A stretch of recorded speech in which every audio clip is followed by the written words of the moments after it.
간절히 기도드리옵나이다. 아멘. 한번 따라하겠습니다. 항상 기뻐하십시오. 끊임없이 기도하십시오. 모든 일에 감사하십시오. 이것이 그리스도 예수 안에서 여러분에게 바라신 하나님의 뜻입니다. 성령을 소멸하지 마십시오. 할렐루야. 오늘 9월 첫 주일입니다. 이번 우리가 정말 7, 8월 혹독한 더위 속에서 지금도 덥지만 그래도 아침 저녁으로는 새벽 기도에 조금 바람씩 불어요. 그렇죠? 조금 바람씩 불어가고 한결 좋습니다. 내일부터 우리가 특세 5일 동안 새벽 기도 합니다. 그러니까 여러분들이 가을 9, 10, 10일 또 교회를 위해서 또 나라와 민족을 위해서 또 우리 교회 임직 모든 문제들을 위해서 여러분들이 5일 동안 나오셔서 에베소서를 공부하려고 합니다. 에베소 그리스도의 몸을 어떻게 세우는 것이냐라고 한 그런 말씀 묵상하도록 할 텐데, 내일부터 5일 동안 새벽 기도에 다 나오셔서 내 기도한 시간 내 선교회만 아니라 5일 동안 다 참석하세요. 이런 꼭 참석하시기 바랍니다. 그래서 같이 은혜 받고 또 기도의 불길이 또 다시 타오를 수 있도록 협력해 주시기를 바랍니다. 오늘 9월 첫 주일입니다. 9월 첫 주일인데 좋은 소식들이, 우리 한국을 보면 좋은 소식이 별로 없어요. 매일 싸우고 분쟁하고 괴로운데, 여러분 잘 알죠? 손흥민 선수 있죠? 손흥민 선수가 노벨 평화상 후보로 지금 이야기가 되고 있대요. 여러분 이거 대단한 거예요. 노벨 평화상 후보에 올랐다는 거예요. 여러분 소름 끼치지 않으세요? 우리나라는요, 김대중 대통령이 노벨 평화상 받으려고 얼마나 돈을 많이 썼는지 몰라요. 그런데 선한 일을 너무나 많이 하고 좋은 일 너무 많이 해서 지금 그래서 노벨 평화상 후보 1위로 올라와 있대요. 여러분 이거 있을 수 없는 얘기예요. 엄청난 사건이에요. 지금 한국이 엄청난 사건. 저 소리 듣고요, 정말 한국 정치도 한국까지 뭐 이랬으면 좋겠다 그런 생각을 좀 했습니다. 그렇게 생각을 했고요. 또 한 가지는요, 이게 다 좋은 소식이, 이런 소식은 좀 이뤄야 돼요. 1900 몇 년이죠? 78년 1978년에 박정희 대통령이요, 저기 어디 아르헨티나가 세계에서 땅이 한 몇 번째 안에 들어요. 가장 큰데 그때 땅을 저기 샀대요. 샀는데 여의도에 한 78배 큰 땅을 땄는데 그 땅이요 노다지 되는 거예요. 그 땅이죠. 중국이 지난번에 와서 좀 아르헨티나 그 땅을 좀 살려고 좀 섭외하다가 그 땅은 한국에서 1978년에 산 땅이라고, 그래서 사지 못했다는 거예요. 정말 하여튼 엄청난 땅이라고요. 거기에 보물이 다 있다는 거예요. 정말 우리가 빚도 많은데 정말 저런 일이 좀 많아졌으면 좋겠어요. 통일되면 북한에 있는 노다지들이 너무나 많은데, 그래서 빚도 갚고 좀 견제도 좀 안정이 됐으면 좋겠다 그런 생각을 해요.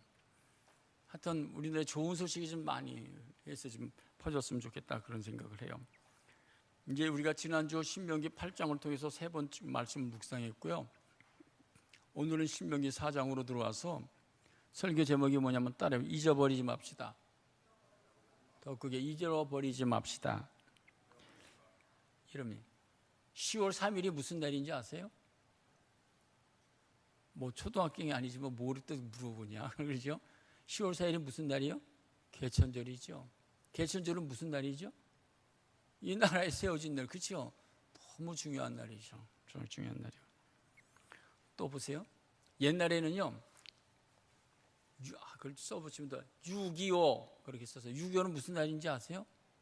또 젊은이들 그래요. 6.25 하면, 여러분 옛날엔 6.25 하면은 거기에 붙여지는 수식어가 있었어요. 초등학교, 중학교, 고등학교까지 뭐라고 수식어가 붙었죠? 6.25? 여러분들은 6.25를 경험하시고 선생님부터 6.25는 얘기를 안 들어서 그래요. 6.25 하면 잊지 말자. 그렇죠? 6.25 하면 잊지 말자.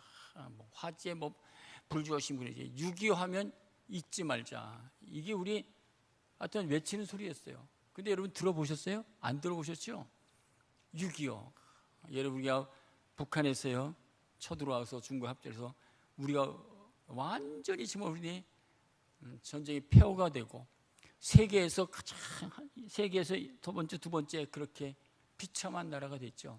얼마나 많은 나라가 국민들이 희생하고 산업시든 함도 그렇게 됐어요. 그런데요 지금 어떤 나라가 되었죠? 여러분 제가 잊혀지지가 않아요. 그래서 제가 날짜를 언젠가 했더니만 우리나라 한일합선 옛날에는 우리가 수출할 때요. 지금은 뭐 이렇게 뭐 인터넷 뭐 하여튼 그런데요. 옛날에는요 섬유 수출했어. 섬유 수출해서 제일 잘하는 회사가 뭐냐요? 한일합섬이었어요. 한일합섬이요 수출을 해갖고 우리나라 역사상 처음으로 1억을 달성했었어요. 1억 달러 달성할 때요. 지금 우리가 1억 달러는요 아무것도 아니잖아요, 그렇죠? 그런데요 1억 달러 달러할 때 제가 잊혀지지도 않아요. 장충제약관에서 했을 때 난리가 났어요. 근데 지금은 얼만큼 되죠? 우리나라가 수출만 5천억 불대 되잖아요. 수입도 5천, 1조. 그러니까 세계에서요 10대 안에가 들어서 그런 거예요. 엄청나게 발전했죠. 그러니까 이렇게 숫자로 따르면 10,000배로 성장했다는 거예요. 이건 기적이에요, 기적. 옛날에요 미얀마로부터 우리 둘러있는 나라들이에요. 우리나라보다 다 잘 살아갔고요. 우리는요 사실 깹도 못했어요. 그렇게 우리나라가 발전되고 축복받았죠. 오늘 본문의 말씀 보면 이런 말씀이 있어요. 한번 다시 보면 9절에 보면 이렇게 말합니다. 오직 너는 스스로 삼기면 내 마음을 힘써 지켜라. 그래야 내가 눈으로 본 그 일을 잃어버리지 말라. 우리가 이렇게 축복받고 한 이스라엘, 우리나라가 어떻게 됐죠? 7절 8절에 보면 이렇게 말씀해요. 한번 같이 보세요. 오늘 본문의 말씀 7절 8절입니다. 같이 읽겠습니다. 시작. 우리 하나님 여호와께서 우리가 그에게 기도할 때마다 우리에게 가까이 하심과 같이 그 신이 가까이 함을 얻은 큰 나라가 어디 있느냐? 오늘 내가 너에게 선포하는 율법과 같이 그 규례와 구법도와 공의로운 큰 나라가 지금 우리나라가 어떤 나라가 됐죠? 큰 나라가 됐어요. 인정 안 하세요? 우리나라가 세계에서 너무 큰 나라가 됐어요. 큰 나라가 됐어요. 수출 우리나라도 들어오려고 하는 여행 오려고 하는 사람들이요 대기예요, 대기. 여행사 각 나라에서 학생들이나 뭐나 와서 청계천 구경하고 하여튼 그래요. 대기에 대기. 들어갈 자리가 없어요. 그렇죠? 그렇게 우리나라가 큰 나라가 되었어요. 큰 축복을 받았어요. 부인할 수 없잖아요. 기업들마다 말할 수 없어요. 근데 오늘 본문의 말씀 하나님께서 이스라엘 백성들이 지금 광야를 통과하고 이스라엘 모세를 통해서 이 사장은요 너희들이 지금 광야를 통과하면서 무엇을 주냐? 너희들이 잘 살아야 되잖아. 그리고 하나님과 나와의 관계를 잘 맺어야 되잖아. 그러기 위해서는 하나님 말씀이 있어야 되잖아. 그래서 내가 10계명을 줄 거야. 그래서 너희들이 올라와. 모세를 올라오라고 하고 너희들이 와서 봐. 그러면서 하나님께서 이스라엘 백성을 호렙산에 불러다 놓고서는 오늘 본문에 가서 사장을 때 하나님께 그 현장에서 불을 내리시고 하나님 임자신을 보여줘. 얼마나 엄청난 사건이잖아요. 너희들이 지금 광야를 통과하면서 너희들이 뭐가 있었어? 아무것도 없었잖아. 그런데 너희들이 이렇게 지금 큰 나라로 축복받았어. 어떻게 큰 나라죠? 사실 인구도 별로 안 되잖아요. 그리고 그들이 소유한 게 있어요? 없잖아요. 그렇잖아요. 광야길을 통과하는데 뭐가 있어요? 근데 하나님께서 너희들은 큰 나라가 됐다. 왜 그러죠? 하나님이 너희들 편이잖아. 내가 함께 하잖아. 내가 너희를 지켜주잖아. 내가 너희를 도와주잖아. 너희는 큰 나라야. 보기에는 그렇지만 이렇게 큰 나라가 되었잖아 라고 하는 사실이에요. 인정하세요? 하나님께서 오늘 본문의 말씀 잘 보세요. 7절부터 보면 우리 하나님 여호와께서 우리가 그에게 기도할 때마다 너희들이 기도할 때마다 내가 승리하게 하고 불기둥 부름기둥 메추라기 먹을 거 먹이고 입히고 세상 사람들이 다 부러워하잖아. 이웃 나라들이 다 부러워하죠. 그런 강대한 나라가 됐잖아. 우리도 지금 하나님이 축복해 주셔서 세계가 부러워하는 나라가 큰 나라가 되었잖아요. 그렇죠? 믿습니까? 사실이에요. 그렇죠? 이런 축복받은 나라가 어디 있어요? 대단하잖아요. 그렇죠? 그런 나라가 되었어요. 그런 나라가 되었는데 그래서 우리가 정말 신앙생활하면서 오늘 본문의 말씀 잊어버리지 말아요. 지난주에는 우리가 1주, 2주, 3주 동안 우리가 하나님 말씀 배운 게 뭐죠? 축복의 교훈. 우리가 이렇게 축복을 받았을 때 우리가 정말 교훈 받아야 될 건 뭐냐, 그런 것들을 몇 번 나눠서 묵상했어요. 근데 우리가 이런 축복을 받고 우리들이 가져야 될 게 뭘까요? 잊어버리면 안 될 것들. 그렇죠? 잊어버리면 안 될 것. 하나님께서 우리를, 여러분의 삶에 지금 여러분이 큰 가정이 됐다고 생각 안 하세요? 큰 가정, 큰 축복을 지금 누리고 있잖아요. 근데 우리가요, 큰 축복, 큰 나라 뭐 그렇게 크게 되면은 잊어버리는 게 뭐죠? 한번 더 물어볼게요. 제가 아까 이렇게 얘기했죠. 6.25 잊지 말자. 근데 여러분, 엊그저께 8월 29일이 무슨 날인지 아세요? 8월 29일 모르시죠? 8월 29일 날이요, 일본한테 우리의 나라가 뺏겨진 날이에요. 국치일, 언어, 자유, 모든 것이 일본으로부터 다 빼앗긴 날. 그렇죠? 지금은 기억하는 사람 없어요. 근데 우리는 저희 같은 경우는 잊어버리자. 8일 되면, 8월 달 되면 8월 10일로 8월 1일 또 일본으로부터 빼앗긴 것, 그것이 잊혀지지가 않아요. 우리 부모님 시대는 다 그래. 우리 시대도 그것을 기억하고 있는 사람들이 없어요. 그렇죠? 안타깝죠. 그러니까 우리가 이런 것들을 좀 기억해야 되는데, 그 사실 그 역사적인 배경을 보면 8월 22일 날 빼앗겼는데, 그런데 문제는요, 그 역사적인 사실을 보면요, 그 나라에 또 애국한다고 하는 그런 사람들 있잖아요. 그런 사람들이 벌써 대한민국 임시정부 3일로 정했어. 그것이 창피해서요, 민 사람들이 일주일간 연기했다가 하던 사람들을 다 가두고 그렇게 갖고 있다가 8월 29일 날 발표했어요. 우리가 역사적으로 조금 이런 것도 알아야 되는 건 이런 것들이죠. 지금 우리가 대통령이 미국 가서 이렇게 이제 조약을 하고 왔는데, 여당에서는 뭐라 그러죠? 실리 외교를 했다 그러고, 야당에서는 뭐라 그러죠? 굴종 외교를 했다 그래요. 어느 게 많은지 여러분 한번 분간을 해보세요. 우리가 지금 8.29 때 일본으로부터 다 빼앗기고서도요, 그 정치 지도자들은요, 임시정부에서 임시 공휴일을 세우고서는요, 잘했다고 그랬어요. 국민을 속였어요. 정말 참 너무너무 가슴 아픈 그런 데의 현 주소예요. 우리나라가 주소이고요. 그리고 오늘 본문의 말씀 속에서 오늘 주신 그런 말씀이 뭐죠? 그런 거요. 잊어버리면 안 된다는 거예요. 잊어버리면, 이런 일들을 잊어버리면 안 된다는 거예요. 우리 신앙생활하면서 잊어버린 게 뭘까? 제가 여태까지 몇 가지 얘기를 했어요. 첫째, 둘째, 셋째, 넷째. 잊어버리지 말아야 될 것을 이야기하고 있죠. 하나님의 사랑을 잃어버리면 안 된다고.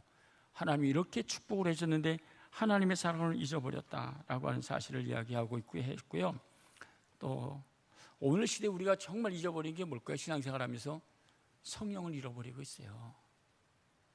AI 시대뿐만 아니라 모든 것이 만능주의에서 성령을 잃어버리고 있어요. 그래서 성령의 역사가 너무너무 약하게 어느 특정인들에게만 증거되고 있다고 하는 사실들을 우리들이 기억해야 돼. 지난 주일날도 이야기하고 있어요. 사도행전 18장 19장에 그러면 아볼로라고 하는 사람이 엘리트고 인격도 좋고 모든 것도 주고 가문도 줬는데 성령이라는 것들을 몰랐어요. 아볼로, 오늘 시대에 여러분 우리가 주신 것들이 뭡니까? 성경에 대해서는 알고 교회에 대해서도 알고 뭣도 알고 무엇도 아는데 뭘 몰라요? 성령을 모르는 거예요.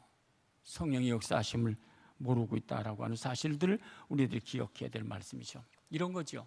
성령이라는 건 예수 그리스도를 내 구주로 영접하면 하나님의 영이 우리 안에 오시잖아요. 그래서 내가 세상 끝날까지 너와 함께 계시고 널 지켜주실 때라고 하는 말씀. 그래서 우리가 예수 그리스도를 영접한 사람마다 하나님과 우리와의 관계, 예수님과의 관계가 맺어져서 예수 그리스도를 영접한 사람에게는 내가 세상 끝날까지 내가 끝까지 너를 함께하고 널 지키고 보호한다고 라고 하는 사실이에요.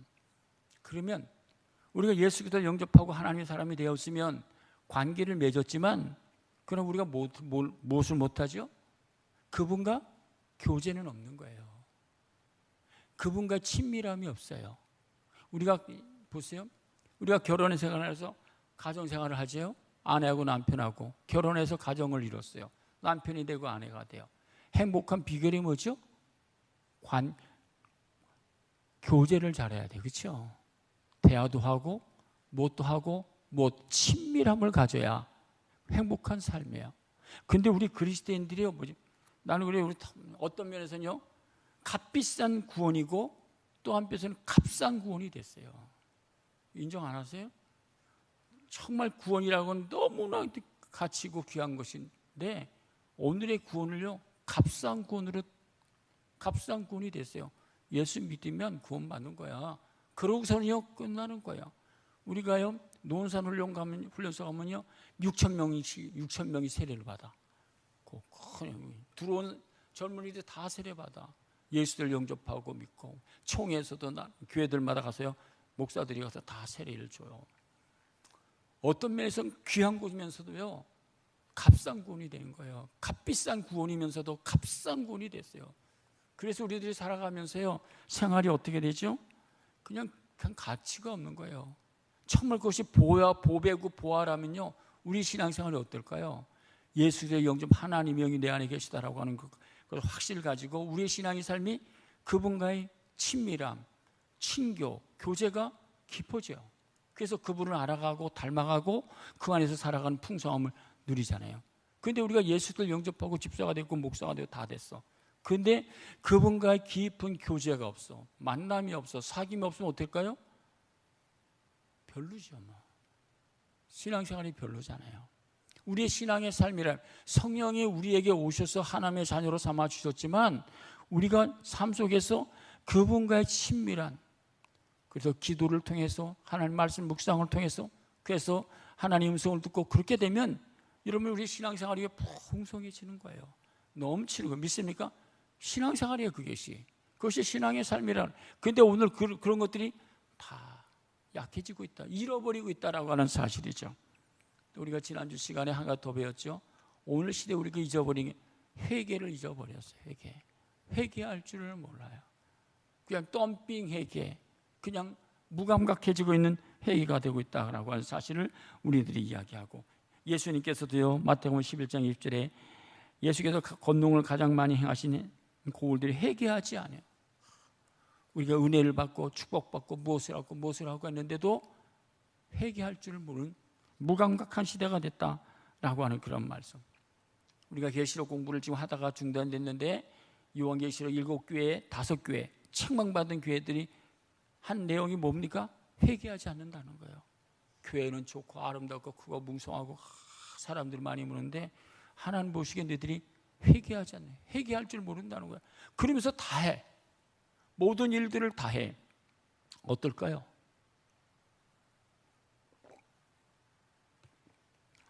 주님께서 안 된다는 거예요. 다윗이요, 내 마음이 합한 사람이라고 하는 다윗이요, 7기를 범했잖아요. 범하고 나서 나단 선지자가 1년 동안 은폐하고 있다가 하나님이 보시는 거죠. 회개할 기회를 주고 있는데도 회개를 안 하니까 나단 선지자를 데리고 보내갖고서는 나단 선지자가 당신이 회개해야 된다고. 그래서 회개를 외치잖아요. 그럴 때 그 얘기를 듣고 당신이 그 죄인이라고 외칠 때 시편 51편에 있는 말씀 모든 51편부터 한번 읽어보세요. 1편부터 마지막 절을 보면요, 죄에 대한 고민이, 죄에 대한 얼마나 아픈지 몰라요.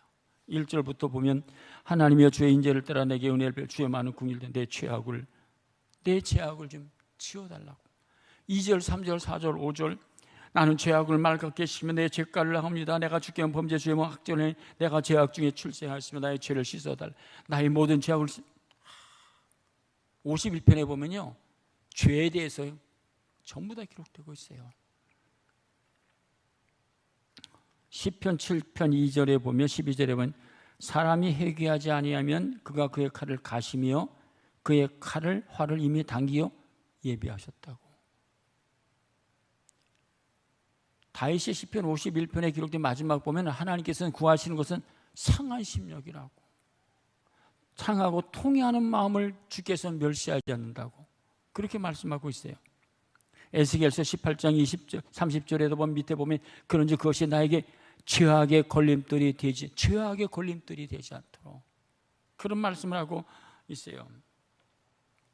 예수님은 그래서 내가 온 곳은 의인을 부르러 온 것이 아니라 죄인을 부르러 왔다라고 말씀하고 있어요.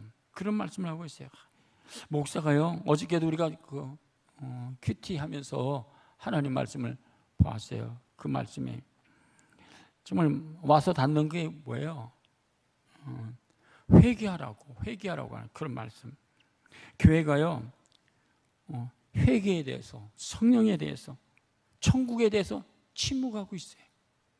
목사들이 성령에 대해서 회개하라고, 십자가에 대해서, 천국에 대해서 다 침묵하고 있는 이 시대가 되었어요. 그런데 우리가 보기에 느끼기 뭐죠? 얼마나 좋아요. 모든 면이 너무 좋은 거예요. 너무 아름답고 풍성한 거예요. 그것을 우리들이 기억할 수 있죠. 회개가 잃어버렸어요. 이 사실 인정할 수밖에 없어요. 죄를 져 또 죄에 대해서 고민하고 애통하는 마음들이 없는 거죠. 그래서 저는 이제 사실요, 우리들께 김양재 목사, 여자 목사님이 그 설교도 저는 매일 들어요. 매일 듣는데 그 목사, 여자 목사지만요, 회개에 대해서 얼마나 외치는지 몰라요. 회개에 대해서.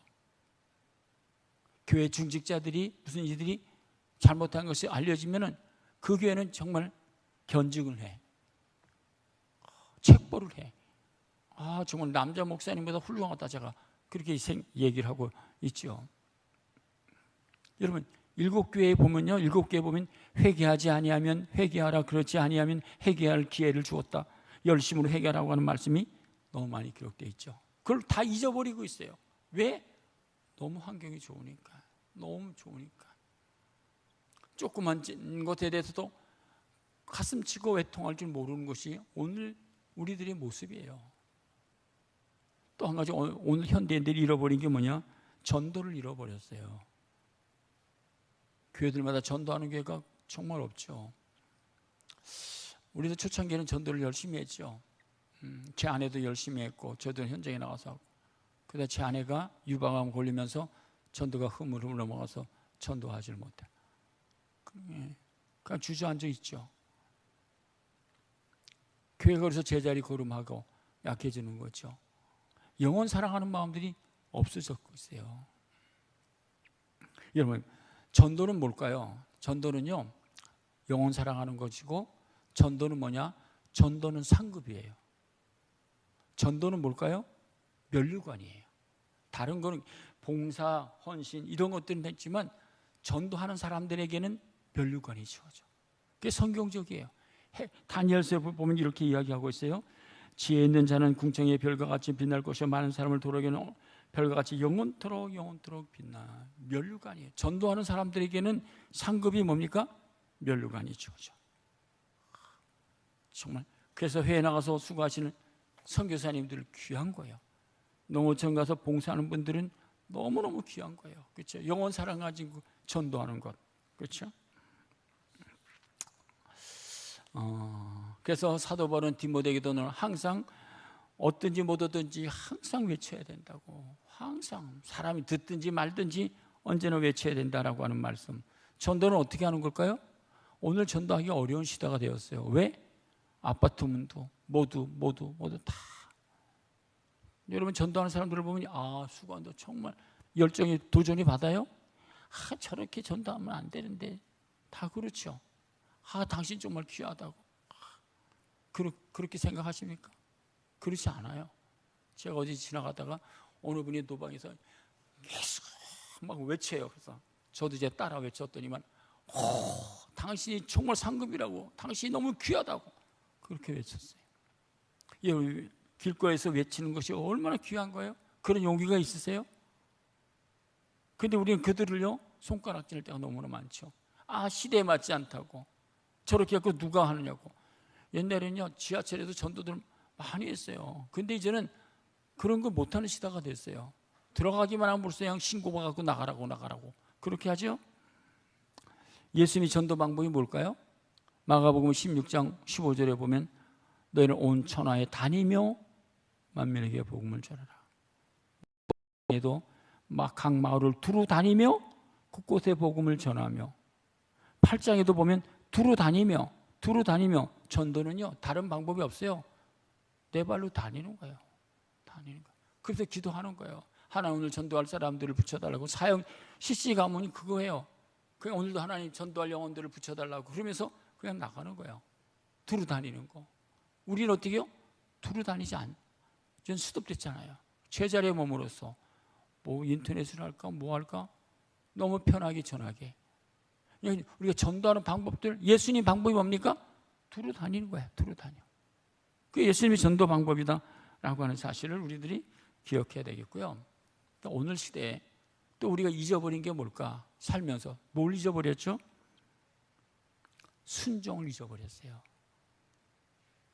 여러분, 순종이 뭘까? 여러분 한번 리콜 해봐요. 전도는 뭐라 그랬죠? 상급이고, 전도는 상급, 전도는 면류관, 그렇죠? 순종은 뭘까? 순종은요 축복이에요. 여러분 보세요. 우리가 순종이라는 것은요 어떻게 하는 거죠? 말씀대로 살아가는 거예요. 말씀대로 행하는 거예요. 우리가 뭐 이게 순종? 야, 밥 먹어? 그게 순종 아니에요. 그런 거 그걸 순종했다라고 하는 게 아니에요. 뭐 사와 심부름 사왔다? 그게 순종이에요. 그리스도인의 순종이 뭘죠?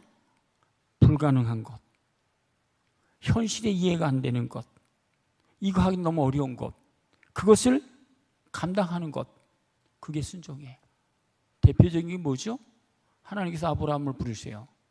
아브라함 100세 아들을 주셨어요.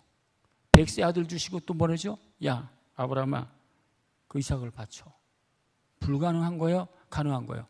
불가능한 거예요. 하면 안 되는 거예요. 근데 아브라함이 어떻게 해요? 그 소식을 듣고 이삭을 데리고 모리아산 가서, 제가 간단하게 결론지죠? 그냥 칼 갖고 제단을 받들고 꽂잖아요. 하나님께서 아브라함아 부르시죠. 있을 수 없는 일이에요. 순종이 뭐죠? 여러분들 우리에게는 있을 수 나에게서는 있을 수 없는 거, 나에게서는 감당할 수 없는 그것 행할 때 순종이라니까요. 순종하고 아브라함이 어떻게 복을 받았죠? 믿음의 조상이라는 것, 믿음의 아버지가 된 거예요. 그렇죠?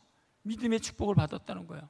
오늘도 믿음하면 아브라함, 그다음에 창세기고 출애굽기 넘어가면 여러분 모세 시대가 되잖아요. 애굽에서 430년 동안 생활하다가 하나님께서 야, 저들이 이렇게 고생을 너무 많이 한다. 네가 좀 가서 좀 구출해줘라. 그래서 430년 애굽에서 노예 생활할 때 80대 난 노인을 불러갖고서는 보세요. 애굽의 바로 왕에게 가서 이들 내보내라고 하잖아요. 그런데 바로 왕이 그거 보낼까요?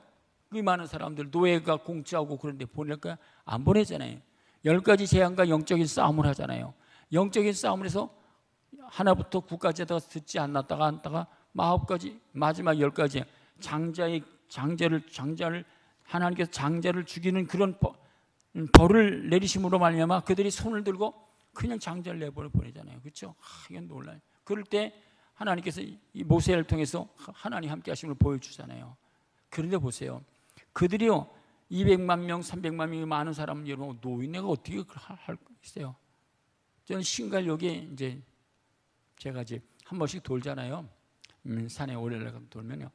신갈 유원지만 보도요. 물이 그냥 꽉 보면요. 이야. 근데요. 홍해를 올 때 250만, 200, 300만 그 많은 사람들이 어떻게 했을까요? 모든 사람이 나왔을 때 모세에게 다 손가락질 했어요. 노망이다, 뭐다 말도 안 된다. 그러시죠? 두려움 모세가 모르게 하나님 어떻게 해야 되죠? 라고 고민했죠. 괴로워서. 그럴 때 보면 우리가 매장지가 없어서 이렇게 이런 데를 데리고 나왔냐고 막 반론 일으키고 거기 있으면 먹을 거 입을 거 편하고 지낼 그렇게 불평하잖아요. 근데 모세가 이렇게 말합니다. 출애굽기 14장 10절 보면 여호와께서 모세에게 이르시되 너는 어찌 내게 부르시냐 이스라엘 명령을 앞으로 나오게 하고 너는 지팡이를 들고 손을 바다 위로 내밀어 그것이 갈라지게 하라. 이스라엘 자손이 바다 가운데서 마른 땅으로 행하리라. 그 말씀을 믿고 여러분 실천할 수 있겠어요? 없겠어요? 제가 신길 저수지에 와서 짚어 하나님께서 그러신다고 그럼 뭐라고 그렇게 다요? 다 미쳤다 그럴 거예요. 그렇죠? 그렇죠? 똑같은 거예요. 그때나 지금과 뭐가 달라요? 하나님 모세에게 하시는 말씀이 지금, 그치? 그 모세는요, 그 지팡이를 가지고요, 내리쳤어요. 그때만요, 풍이요, 동풍이, 남풍이, 그래서 다 갈라져갖고, 갈라진 다음에 이스라엘 백성들이 마른 땅 밟는 것처럼 홍해를 건넜어요. 너무나 놀라지 않아요? 이게 가능한 거예요. 순종이라는 게 뭐죠? 불가능한 것에 도전하는 게 순종이에요. 믿습니까? 이해가 안 가죠? 그런 거 보세요. 창세기 아브라함, 출애굽기 모세, 여호수아. 여호수아가 이제 건너고 나서 이제 모세의 시대가 끝나고 여호수아가 되잖아요. 여호수아가 모세의 뒤를 해서 여호수아 된 보니까 이스라엘 백성들을 어디로 가야죠? 가나안 땅을 가야 돼. 가나안 땅을 가려면 뭐가 있죠? 여리고성을 정복해야 돼. 그렇잖아요. 여리고성을 정복해. 여리고에서는 강한 군대가 있고 강한 세력들이 있잖아요. 하나님께서 뭐라고 그러죠? 여리고성을 정복까지 통과할 수 있는 거예요. 그런데 하나님 하시는 말씀, 야, 너 이 백성을 들고 그냥 가나안 땅에 하루 한 바퀴 돌아. 그리고 마지막 7번 돌아. 이게 현실에 맞는 얘기일까요? 아니잖아요. 불가능한 거, 있을 수 없는. 그런데 어떻게 해요? 여호수아가 백성을 들고요, 뒤에 원망 안 했겠어요? 불평 안 했겠어요? 여호수아에게 손가락질. 그래도 그냥 참 미련한 척하고 도는 거잖아요. 마지막에 주신 번이 이렇게 말합니다. 여호수아 6장 15절에 보면, 7째 새벽에 그들이 일찍 일어나서 전과 같은 방식으로 그 성을 7번 도니 그 성을 7번 동이는 그날뿐이더라 라고 말하면서 20절에 보니까 이렇게 말씀하고 있어요. 이에 백성은 외치고 제사다 드는 나팔을 불며 백성이 나팔 소리를 들을 때 크게 소리질러 외치니 성벽이 무너져 내린지라. 하나님 하시는 거예요. 그렇죠? 순종이라는 게 뭐죠? 내가 할 수 없는 거예요. 내가 하면 바보가 되는 거예요. 내가 하면 미련한 것이야. 옛날 성경에는요, 이 말씀을요, 여기 보면요, 옛날 성경에는 뭐라고 했냐면, 오늘은 전과 같은 여전한 방식으로 신앙생활은요, 기도하고 말씀 보고 생활하는 것이 어제나 오늘이나 여전하게 하는 거예요. 똑같이. 그럴 때 능력이 있고 권세 있고 힘이 있는 거예요. 여전한 오늘도 새벽 기도도 한번 나오고 또 주일도 나오고 여전한 방식으로 여러분들 신앙생활 하는 게 있습니까? 그렇죠. 여전한 방식으로 내가 하나님 앞에 무릎 꿇고 기도하고 하나님 묵상하고, 그럴 때 보니까 하나님의 기적인 능력이 나타나는 거예요. 우리는 한 번 하다가 안 끊이지. 여러분, 그 백성들을 데리고요, 하루 한 바퀴 돌고 마지막 7번 돌면 감당하겠어요? 아프고 힘들고 짜증 그러지. 근데 여호수아가 그 다 데리고 어떻게 해요? 여전한 방식, 전과 같은 방식으로 도는 거예요. 돌 때 마지막에 하나님이 일하시는 거예요. 순종이라는 게 뭐죠? 불가능한 것에 내가 하나님 말씀을 가지고 도전하는 거예요. 행하는 거예요. 순종하는 사람 누구죠? 한 사람밖에 없어요. 여호수아 혼자.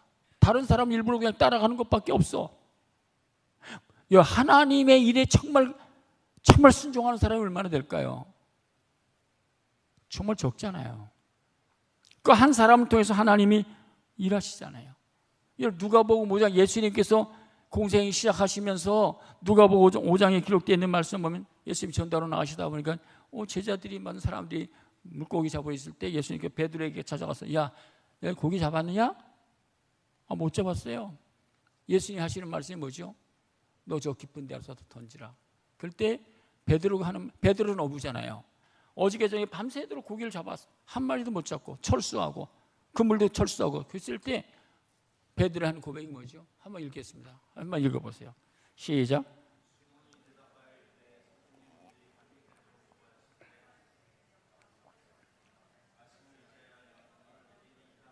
나는 어저께 밤새도록 경험했어. 밤새도록 했어. 한 마리도 못했지만 다시 한다는 것도, 고기 잡는 사람은 아침에 가서 그물 내리는 사람 봤어요? 없어요. 다 우리가 고기 하잖아요. 다 밤에 가서 열심히 하면서 잡잖아요. 있을 수 없는. 그런 신앙이라는 사람이 뭐죠? 순종이라는 게 뭐죠? 내가 경험해서 안 됐어. 불가능했어. 그래도 하나님 말씀 이게 어떻게 해요? 순종이라는 것이 뭐죠? 아멘 하는 거예요. 믿습니까? 순종이 뭐죠? 아멘이 순종이라니까요. 그것이 신앙의 삶이에요. 요한복음 2장에 보면 예수님께서 첫 번째 이적을 베푸시는 것이 이 가나안 땅 물로 포도주를 만드는 것이잖아요. 첫 번째 이적하는 건데 잔치가 했잖아요. 결혼 잔치가 해갖고 포도주가 떨어졌을 때 어떻게 하지요? 잔치에 난리가 났잖아요. 마리아에게 가서 어떻게 할까? 뭐 어떻게 할까? 라고 할 때 딱 한 가지 뭐라고 얘기하죠? 2장 5절에 보면 똑같이 이야기합니다. 같이 한번 읽어보겠습니다. 시작. 그의 어머니가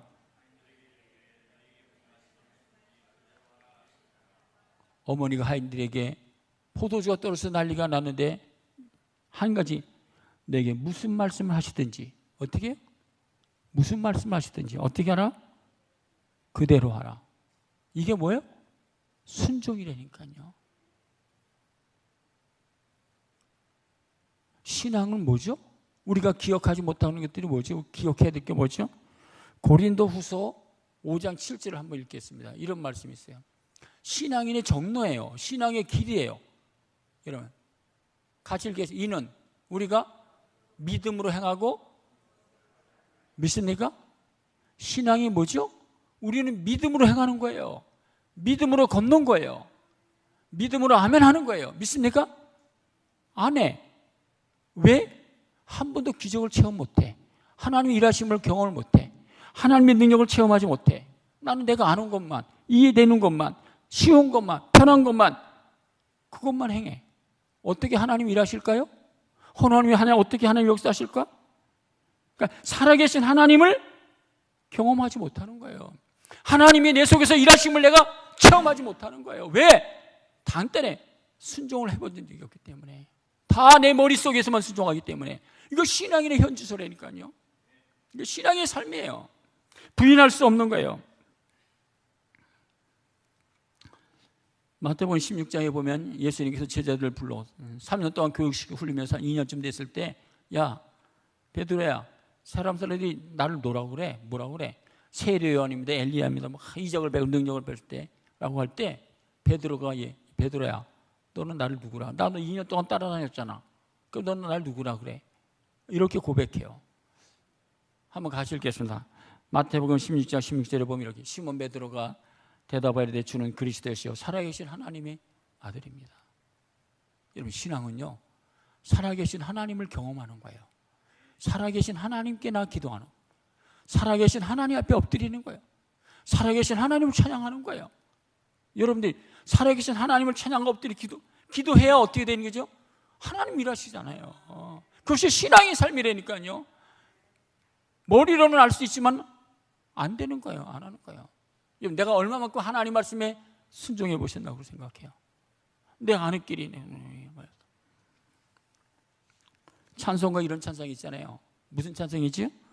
이는의 아무 증거 아니 배워도 믿음만을 가지고서 늘 걸으며 이 귀에 아무 소리 아니 들려도 하나님의 약속 위에 서리라. 걸어가세 믿음 위에 서서 나가세 의심 버리고 걸어가세 믿음 위에 서서 눈과 귀에 아무 증거 없어도 믿습니까? 이 눈에 보기에는 어떠하든지 이 눈에 이미 얻은 증거대로 늘 믿으며 이 맘에 의심 없이 살아갈 때 우리 소원 주 안에서 이루랴. 걸어가세 당신의 거룩함을 두고 맹세한 주 하나님 아버지 믿부도다. 그 귀한 모든 약속 믿는 자에게 능치 못한 일이 무슨 일이 있을까? 할렐루야. 이것이 신앙의 삶이라니까요. 우리가 잊어서는 안 될 거예요. 그런데 다 잊어버렸어요. 우리는. 왜? 너무 현실이 좋잖아요. 그런 거 안 하도 내가 신앙생활하는데 무슨 걱정이 돼요? 불편함이 없잖아요. 그러니까 그 하나님 말씀대로 그대로 순종하는 것들이 정말 약해요. 정말 약해졌어. 또 보세요. 또 오늘 그리스도인들이 잊어버린 게 뭘까요? 오늘 본문의 말씀은 너는 스스로 삼감 내 마음을 힘써 지키라. 그리하여 내가 눈으로 본 그 일을 잊어버리지 마라. 정말 잊어버리지 말라. 생일날 잊어버린 사람 있어요? 결혼식 날 잃어버린 사람 있어요? 결혼해서 결혼 날짜 잡고 잊어버리는 사람 있어요? 자기 결혼 잊어버리지 않죠? 우리는 하나님 말씀은 다 잊어버려. 통과. 또 오늘 현대인들이 잊어버린 게 뭐냐? 뭐가 잊어버렸을까요? 예. 감사를 잃어버렸어요. 여러분, 감사가 없는 사람은요, 은혜를 몰라요. 은혜가 무엇인지를 몰라요.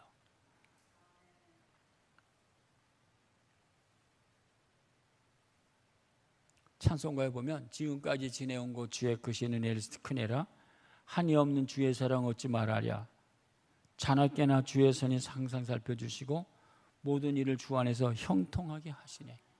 몸도 맘도 연약하나 세임받아 살았네. 물 붓듯이 부으시는 주의 은혜 족하다. 사랑 없는 거리에나 험한 산길에 말 때 주의 손을 굳게 잡고 찬송하며 가리라. 주님 다시 배울 날이 날로 가까워 무거운 짐 주께 맡겨 벗을 날 좀 멀잖네. 나를 위해 예비하신 고향집에 돌아가 아버지의 품 안에서 영원토록 살리라. 여러분, 이런 찬양들은 찬송가잖아요. 우리 부모님들은 이런 찬송을 늘 불렀어. 그러니까요, 불가능한 일, 안 된 일, 없는 일 보이지 않도록 그냥 순종하는 거예요. 그리고 감사하는 거예요. 무조건 감사.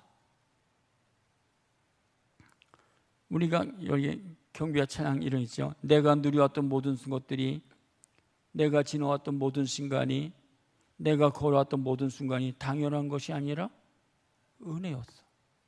믿습니까? 아침 해가 뜨고 저녁에 노을, 봄의 꽃향기와 가을의 열매, 변하는 계절의 모든 순간이 당연한 것이 아니라 은혜였다고. 삶의 모든 것이 은혜, 모든 것이 은혜. 내가 이 땅에 태어나 사는 것, 어린아이 시절같이 지금까지 숨을 쉬며 꿈을 사는 것 당연한 것이 아니라 은혜라고. 인정하세요? 이게 우리가 신앙의 삶이에요. 우리가 지난주 1, 2, 3주 이제 신명기 8장에서 봤잖아요. 발제 주님께서 하나님께서 이스라엘 백성에게 이렇게 얘기를 해요. 8장 17절에 보면 이렇게 말하죠. 그러나 내가 마음에 이르기를 내 능력과 내 손의 힘으로 내가 이 재물을 얻었다. 그렇죠. 우리가 잘 되니까 내 생각에는 형통하고 든든해지고 서 있고 그러니까는 내가 잘해서 그렇지. 내가 이렇게 했지 그렇지. 목사도 그렇고 여러분들 똑같아요. 그런 마음들은요. 똑같아요. 교회가 막 성장하고 막 그랬어. 그 누굴까요? 나는 뭐 설교 잘해서 그러겠지. 그리고 헛똑똑이 소리 하게 되는 거예요. 18절에 보면 내 하나님 여호와를 기억하라. 그가 내게 재물 얻을 능력을 주셨습니다. 하나님이 모든 걸 주셨는데 다 잊어버리는 거예요. 감사를 잃어버린 거예요. 오늘 하루 지나는 것 삶이 하나님이 주신 건데 다 잊어버린 것. 오늘이 너는 지금 잊어버리지 말았으면 좋겠어. 이렇게 큰 나라가 되었는데 보이는 것은 없지만 내가 천지 만물을 주장하고 천지를 지우고 오늘도 내가 너희를 책임지는데 넌 큰 나라지 않아? 그런 말씀이잖아요. 여러분 본문의 말씀을 보세요. 또 보세요. 오늘 시대에 우리가 그리스도인들이 잊어버리는 게 뭘까요? 잊어버린 게 거룩을 잊어버렸어요. 거룩이 뭡니까? 구별되게 성별되게 살아가는 것. 사도 바울은 디모데에게 너는 깨끗하게 살아가라고 그렇게 이야기를 하고 있어요. 하나님은요, 레위기, 민수기, 신명기 또 뭐야? 어디죠? 베드로전서에 보면요, 거룩에 대해서 엄청나게 강조해요. 레위기 20장 7절 너희는 스스로 깨끗하게 하여 거룩할지니라. 나는 너희 하나님 여호와이니라. 너희는 내 규례를 지켜오라. 나는 너희를 거룩하게 하는 여호와라고 이야기하고 있어요. 여러분, 우리가 정말 거룩하게 지켜야 될 것이 첫 번째가 뭘까요? 여러분, 거룩은 뭐죠? 제가 했죠. 순종이 축복이라고, 감사가 은혜라고. 이게 니콜이에요. 잊지 마세요. 거룩은 뭘까요? 거룩은 능력이에요. 거룩은 능력이에요. 성도. 근데 보세요. 여러분, 무엇을 거룩하게 지켜야 될 첫 번째가 뭐죠? 출애굽기 20장 8절에 보면 이렇게 말합니다. 안식일을 기억하여 거룩하게 주의를 거룩하게 지키는 게 능력이라니까요. 예. 오늘의 시대에 안식, 주의를 생명같이 지키는 분이 그건 능력 있는 사람이에요. 바다를 옮기고 산을 옮기고 병을, 그게 능력이 아니라니까요. 하나님께서 여기 약속하신 이 안식을 거룩하게 구별되게 마음을 다하고 성품을 다하고 힘을 내서 하나님을 지켜는 건 그게 능력이라니까요. 여러분, 주일 안식을 거룩하게 지키기가 쉬워요? 어려워요? 어려워요. 유혹이 많아. 할 일도 앞으로 더 할 거예요. 여러분 다 인터넷에 예배 드리고 좀 편하게 그러죠. 예배는 그런 게 아니에요. 예배는 하나님 살아계신 하나님 앞에 나와서 살아계신 하나님을 만나는 거예요. 하나님 살아계신 하나님과 교제하는 거예요. 살아계신 하나님께 관계를 맺는 거예요. 또 보세요. 데살로니가전서 4장 3절에 보면 하나님의 뜻은 이것이니 너희의 하나님의 뜻이 뭐예요? 너희들이 거룩하게 살아가는 능력이라는 거예요. 이거는요, 인간이 너무 약해서 한순간에 무너져요. 우리가 깨어있지 않으면 한순간에 무너져. 다윗이 내 마음에 합한 사람이라고 했지만 한순간에 무너지잖아요. 그렇죠? 깨어있지 못하면 그래요. 베드로도 이 말씀에 대해서 정말 우리가 도전하고 있어요. 너희는 택하신 족속의 왕같은 제사장들의 거룩한 나라의 그의 소가 된 백성이니 이는 너희를 어두운 데서 불러내 그의 빛에 들어가기 아름다운 덕을 선전하게 하십니다. 그 말씀하세요. 또 한 가지 보세요. 거룩이 뭐냐면요, 여러분 거룩이 뭐라고 생각하세요? 능력이라고 그랬잖아요. 안식일을 거룩하게 지켜야 되는 거잖아요. 그렇죠? 안식의 주일이잖아요. 근데요, 보세요. 거룩은요, 하나님 앞에서 부끄러움이 없게 살아가는 게 거룩이에요. 믿습니까? 세상 사람들도 깨끗하게 살아가는 사람들 많아요. 그렇죠? 죄 짓지 않게. 그건 우리 세상적인 기준으로. 우리 성도들의 기준은 뭐죠? 하나님 앞에서 부끄러움 없이 살아가는 거예요. 하나님 앞에서. 우리의 예배 생활, 우리의 삶의 모든 현실 속에서 한 주 동안 부끄러움이 있었나요? 없었나요? 이건 나만이 아는 거예요. 하나님 앞에서 부끄러움이 없이 살아가는 것, 그것이 거룩한 삶이라니까요. 우리가 일주일 동안 살아가면서요, 하나님 앞에서 부끄러운 것들이 많을 거예요. 그렇죠? 왜냐하면 세상에 너무나 우리를 유혹하기 때문에 짬뽕이 되는 거예요. 우리를 그렇게 온전하게 거룩하게 살아가도록 만들지를 않는다니까요. 응? 이것도 하고 저것도 하고. 요셉같이 다니엘 차례 하나님 앞에서 요셉과 다니엘은 하나님을 의식하면서 살아가니까 거룩을 지키고 구별된 삶을 살아가고 그 어떤 해에도 흔들리지 않은 삶을 살아가는 거예요. 사도 바울이 나는 하나님의 부끄러움 없이 살아가는 게 내 소원이다. 그렇게 이야기를 하잖아요. 세상이 성공하고 높아 그런 차원이 아니잖아요. 그건 세상 사람들이 하는 얘기고 나는 하나님 앞에서 부끄러움이 없이 살아가기를 원한다고. 이게 거룩이라니까요. 이게 신앙의 삶이에요. 좀 힘들죠, 그렇죠? 마지막은요, 오늘 시대 그리스도인이 잊어버리고 살아가는 게 뭡니까? 주님의 오심을 잊어버리고 있어요. 재림을 잊어버리고 있어요. 여러분, 정말 여러분, 우리가 예수님이 신랑이고 우리가 신부면 결혼식 날짜를 기다려야 안 기다려요? 기다리잖아요. 신부가 신랑 날짜를 잡아놓고 기다려야 안 기다려요?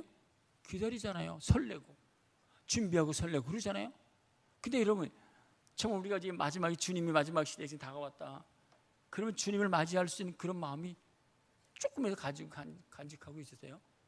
근데 오늘 시대에 보면요, 그런 마음들이 안 보여요.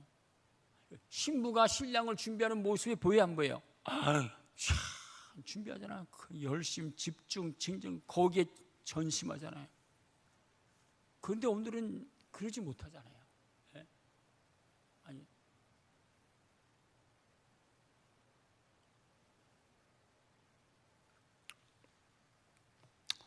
그래서요, 옛날이 좋은 것 같은 생각이 들어요. 우리 권사님들, 장로님들 그 시대는요, 정말 주님을 사모하는 마음이 정말 간절했어요. 뜨거웠고, 그래서 순수했고,